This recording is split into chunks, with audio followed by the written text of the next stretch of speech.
This is episode 3 in the series showing you how we turned my standard road-going Skoda Felicia GLXi into a full Group N rally version. With this car I was hoping to compete in the forthcoming Skoda Trophy Rally Championship. Before then though, I was due to take this car to John Hogland's Winter Rally School in Norway for lessons in driving on a frozen lake using spiked tyres. John was to teach me how to drive quickly on ice and how to use this knowledge on the British stages when competing. You can see how I get on in Norway later in the series. Okay, the stage we're at the moment is the car was stripped in Rochdale. It's been brought across to Burnley. We're at McRae Motorsport in Burnley. This is Matthew McRae. Matthew, tell me what you're going to do to my car. Well, in its standard format, the car's perfectly safe and suitable for normal road use. But to cover a full season of rally competition use, we have to do quite a lot more to strengthen it. Okay. Particularly, these seams here, as you can see in the engine bay, they've normally just got what we call spot welds, right, which are sort of half the size of a halfpence piece. Okay.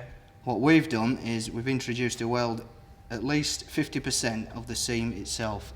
By the time it's finished, 50% of that seam will be welded up solid. This is to stand up to the battering it's going to take in forests? Yep, it's not only to make it stand up to the vibration and the stresses that events put on it, but also in the event of an accident, obviously it'll be much stronger. And it also makes the vehicle altogether more rigid, and you'll find when you're driving it, its handling's a lot better. Right, the magical roll cage. Do you want to explain this one? Right, what we've got here is the basic components that will form the internal roll cage for the vehicle. This isn't ordinary tubing, it's what they call cold drawn seamless tubing, which is extremely durable and extremely strong. What we've got is, starting at front to back, we've got various tubes that will form the basis of the roll cage, which follow the contours of the car once it's fitted inside. Right. All of these points will be very close to the vehicle's pillars and structural points.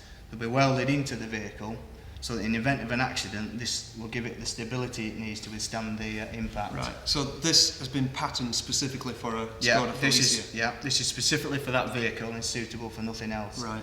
This one here, Matthew, I see is a lot thicker than the rest of it. Yeah. Presumably that's because it's the main loop. Yeah, this is the central hoop of the car, and it forms really the basic structural point for everything else that's going to be within the car. I see. All of these components you see at some point are connected via this hoop.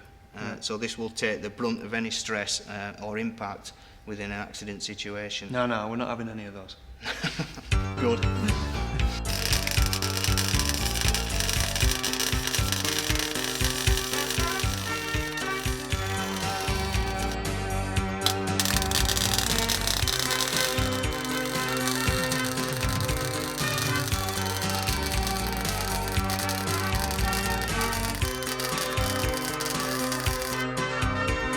What is Group N, you may be asking? Well, Group N is often referred to as the showroom category.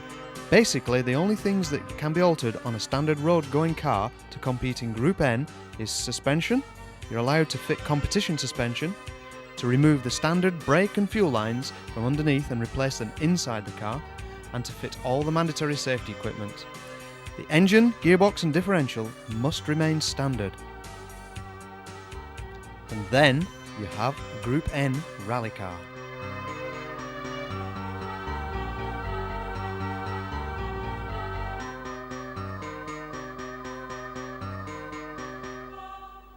Let's go back to rallying in general though. I mean, how do you know how good you are going to be? You don't. You really don't. It's something that you feel inside you that you'd like to have a go at. You might make it, you might not, but you never know until you sit behind the wheel of the car and do it. So what skills are required of the good rally driver? Concentration, mainly. Your reactions have to be fairly quick, but concentration mainly. You've got to be able to concentrate for a long time, and you've got to be able to take instructions from the guy sat at the side of you. Do you need a good rapport with that co-driver? Absolutely. It's like a marriage. You'll often hear that mentioned, but it is like a marriage. You've got to be able to get on very well. You've got to know you've got to be able to react to what he tells you at an instant. And what do you get out of it? I mean, what's the thrill for you? I would imagine that thrills for the driver are fairly obvious. It's the adrenaline. I can't, as a driver, understand what the co-driver gets out of it, because there's no way I would sit in that seat. But for me, it's just the pure excitement and the thrill and the adrenaline of sitting there in a car, you being in total control.